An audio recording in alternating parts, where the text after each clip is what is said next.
Hi, my name is Morgan. We are going to do a vital signs check today. This is Eddie, our horse, and Katie, my handler, who I'm going to ask to stand on the same side of the horse as me, so that way if he were to become uncomfortable with something that we're doing, then he can step away from us and we'll both be on the safe side of the horse. So one of the first things we want to look at is just the general appearance of our horse. Is he nice and alert? Is he happy? Is his coat really shiny? Are his eyes nice and sparkly and bright? If your horse is acting dull and they're normally happy, then that could be an indication that something's wrong. If their coat is really dull, if their eyes are kind of just like glazed over, then it could be signs that something's not quite right with your horse. So what we're going to look at first is the mucous membranes. They can be found here along the conjunctiva of the eye, just underneath the eyelid, and also here under their gums. Good boy. What you want to look for is their texture. If they're nice and moist, then that means that he's hydrated well. If they're like dry and tacky, then he could be a little bit dehydrated. We also look at the color. They want to be like a nice pink color. That means that they're healthy. If they're like white, that could be shock. Brick red could be like an infection or a fever. Blue could be a lack of blood flow or lack of oxygen. Yellow could be jaundice or liver problems. Along with checking the mucous membranes, we want to do the capillary refill. Good boy. Which is where, hey, good boy. We just lift up their gums and we press our thumb against it and kind of blanch out the color so that it turns white. And we wait to see how long until the color turns back to normal. It should be about in 1 to 2 seconds, and that is an indication of blood flow. Good boy. We're going to also do a skin pinch test, which is here along their neck. You're just going to grab a little bit of skin and just kind of pull it up and tint it, and watch to see how long until it goes back to flat and normal. It should be about 1 to 2 seconds. If your horse's skin stays tinted for a little bit longer, it could mean that they're a little bit dehydrated. Also, if your horse is older, something to take into consideration is their skin isn't quite as elastic, and it could take a little bit longer for it to go back to flat. Good boy. We're also going to check their pulse. The pulse can be found here along the maxillary artery.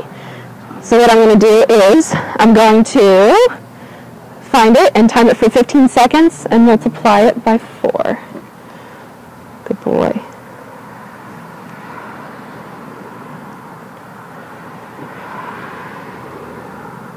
Okay. Ooh.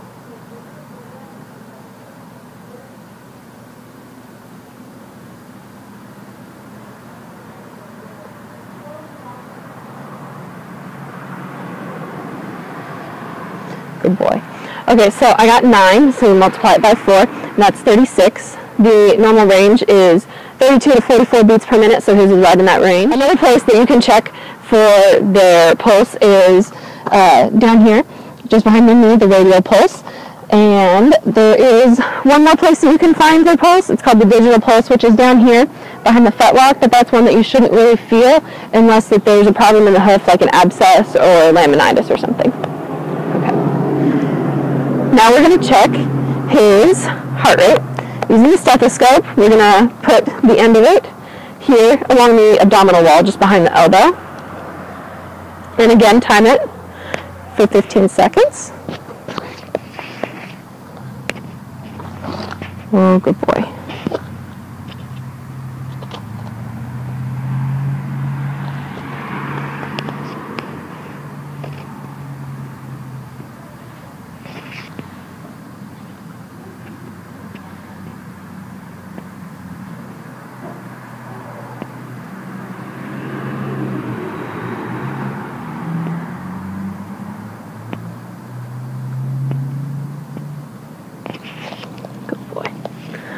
Okay, so again, I got 9 times 4, which is 36.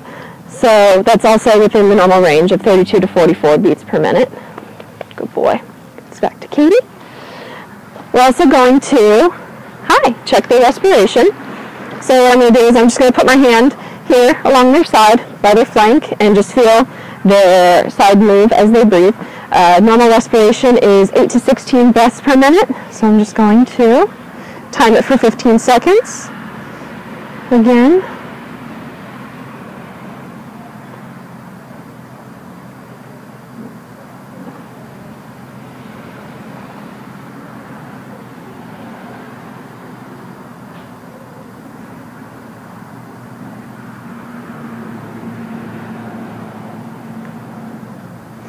Alright, so I got 3 times 4, which is 12, which is about in the normal range, so that's good.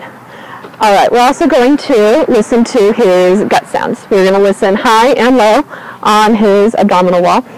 We want to listen on both sides of the horse because there could be a problem in one area and you need to listen to all 4 to be able to identify the problem.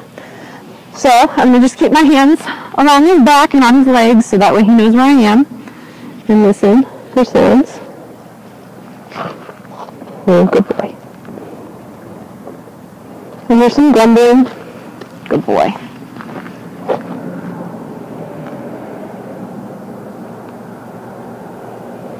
More grumbling. And we'll go to the other side and listen on the other side. Good boy.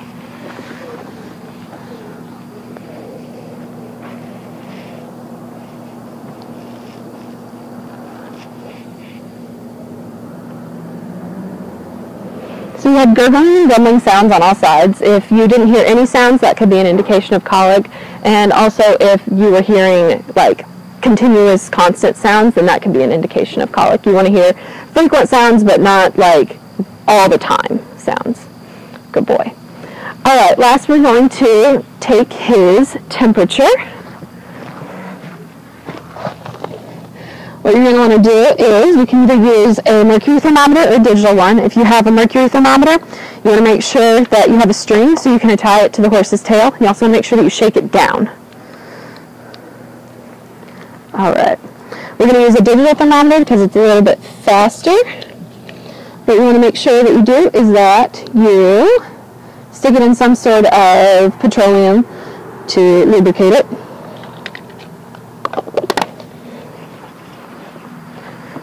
Hey, buddy. And you're going to want to make sure that you stand next to the horse and not behind him. And you're going to gently lift their tail out of the way. He's not happy about this. You're going to insert it. And, oh, buddy, turn on the thermometer. You're going to make sure that the tip of it is against the rectal wall so that it doesn't get stuck in a manure wad. Alright, his temperature is 99.3. The average temperature is 99.5 to 101.5, so this is slightly below it, but it's a pretty cool day out, so it's not really too surprising. Something that could make their temperature higher is if they've been running in turnout, or if it's like a super hot day. Also pain and stress can kind of raise their temperature a little bit. But he is a pretty healthy horse, and he looks good.